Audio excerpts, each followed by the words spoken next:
से रखते हैं, इसके लिए आपको बहुत बहुत धन्यवाद। बहुत बहुत धन्यवाद अध्यक्ष जी।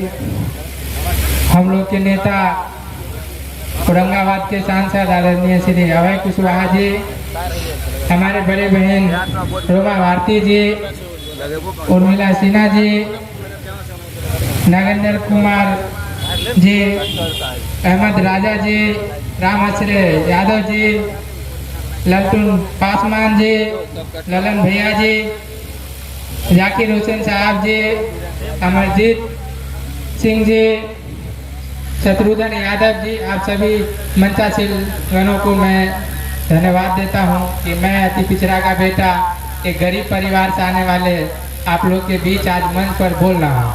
वो देन भी है तो आदरणीय श्री लालू प्रसाद यादव जी का। आप लोग ने देखा होगा साथियों कि उस समय जब डॉक्टर बाबा साहेब भीमराव अम्बेडकर ने संविधान लागू किया था तो सिर्फ थोड़ा छोटा आवाज गूंजता था। जब लालू जी सत्ते में आए तो आज हम लोग को कहां से कहां पहुंचा दिया साथी, ये लालू जी का ही देन है।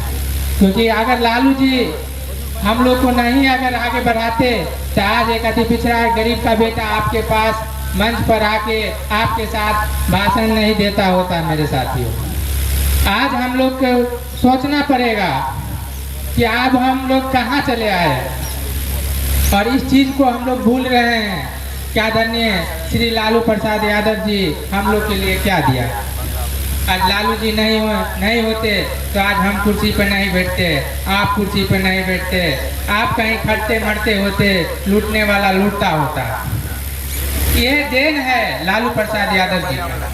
आज देख लीजिए, हम लोग को लालू जी के विचारधारा को सीखने का जरूरी है। आज वो इस उम्र में ये भाजपा के लोग, ये मनोवादी व्यवस्था वाले लोग जो उनको कितना प्रताड़ित कर रहा है, आपने देखा होगा। इतना प्रताड़ित आप लोगों को करता तो आप कुछ भी कर सकते थे, पर आपने देखा होगा कभी सीडी, कभी सीबीआई, कभी ईडी किस तरह से परेशान कर करके, छवि खराब कर करके लालू जी को झुकाने का काम कर रहा है। पर लालू जी इस उम्र में आप लोग की लड़ाई लड़ रहा है, वो लड़ रहा है, पीछे हटने का काम नहीं कर रहा है। आज हम लोगों को भी सोचना पड़ेगा कि लालू जी कितना उम्र होने के बावजूद भी आज आप लोग की लड़ाई के लिए कोई विचारधारा से समझौता नहीं किया। आज हम लोग लालू जी के लाल, हम लोग के नेता आदरणीय श्री तेजस्वी प्रसाद भैया जी को सीएम बनाने के लिए आप लोग को भी एकजुट होना पड़ेगा। क्योंकि साथियों, आपने देखा होगा कि भाजपा के लोग कितने शक्तिशाली, कितने चतुर लोग हैं, किस तरह से गुमराह करता है। अगर आप नहीं समझिएगा तो आपके धर्म पे नाम पे ले जाएगा, मंदिर मस्जिद में ले जाएगा। उस समय की बात है जिस समय में देश आजाद नहीं हुआ था, उस समय में यही लोग अंग्रेज का गुलामी करता था, अंग्रेज की तरवा चाटा करते थे। आज हम लोग को देशभक्ति का सबूत देना पड़ता है कि हम देशभक्ति करते हैं। ये सोचना पड़ेगा। आज मैं एक उदाहरण देता हूँ कविता के माध्यम से। हम मल्लाह समाज के लोग, हम मल्लाह समाज के बेटे हैं। हम लोग 4-5 मल्लाह समाज के लोग एक पोखर में गए और उसमें मछली था तो हम लोग सब कहे कि जो है मछली मारेंगे। तो कोई बोला कि तू कौन कथी लेबो, तो कोई बोला मुरा लेवे, कोई पेट वाला लेवे। तो इनमें सब जो है सब लड़ गया। और उसी में कोई दूसरा समाज के लोग, भाजपा के लोग आए और वो मछली छान के लेके चल गए, हम लोग लड़ते रह गए। इसलिए हम लोग को संगठित होना होगा, और संगठित नहीं होंगे हम लोग वोट देने के समय आपस में लड़ने लगते हैं, एक दूसरे से बिगड़ने लगते हैं। अगर हम लोग एकजुट होकर हम लोग के नेता आदरणीय श्री तेजस्वी प्रसाद भैया जी को समझ के अगर हम लोग एक विधानसभा पर अगर जम के वोट देते हैं, सब लोग एकजुट होकर वोट देते हैं, तो आपको कहते हैं 80% सीट हम लोग के खाता में आएगा साथियों, और हम लोग का सरकार बनेगा। और हम लोग की सरकार बनता है तब जाके बुझिएगा कि आप लोग का भी मान सम्मान पूरा होगा, आप लोग का सपना पूरा होगा, आरक्षण मिलेगा। आपके बच्चे आपके घर का भी बोले ना, एक साथी हमारे एक चाचा जी थे जो अपने लड़का को डीएम बनाए। आप जब तेजस्वी भैया सत्ता में आएगा तब जाके आप लोग के बच्चा एसपी, डीएसपी, आईजी, डीआईजी सब कुछ बन सकता है। अगर नहीं, अगर वो लोग सरकार में रहेगा तो आपके आरक्षण पर हनन होगा, कोई न कोई बुद्धि लगा के आपको बेकार दरकिनार करने का काम करेगा साथी।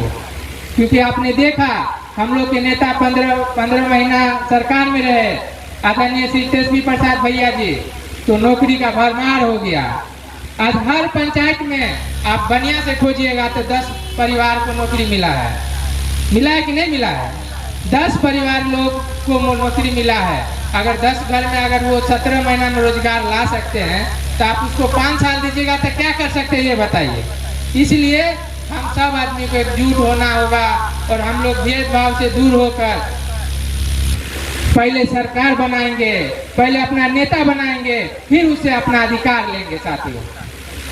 आज तेजस्वी प्रसाद भैया जी मुख्यमंत्री बनते हैं तो हमारी माँ बहन है यहाँ बैठे हुए हमारे साथियों, मेरी माँ बहन को 2500 रुपया प्रत्येक माह 2500 रुपया महीना मिलेगा, तो उससे कितना आर्थिक स्थिति सुधरेगा, आगे बढ़ेंगे।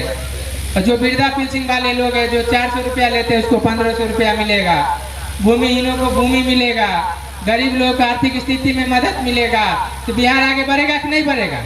गरीब लोग आगे बढ़ेगा कि नहीं बढ़ेगा? बढ़ेगा ना। इसलिए आप लोग इस चीज को समझना होगा।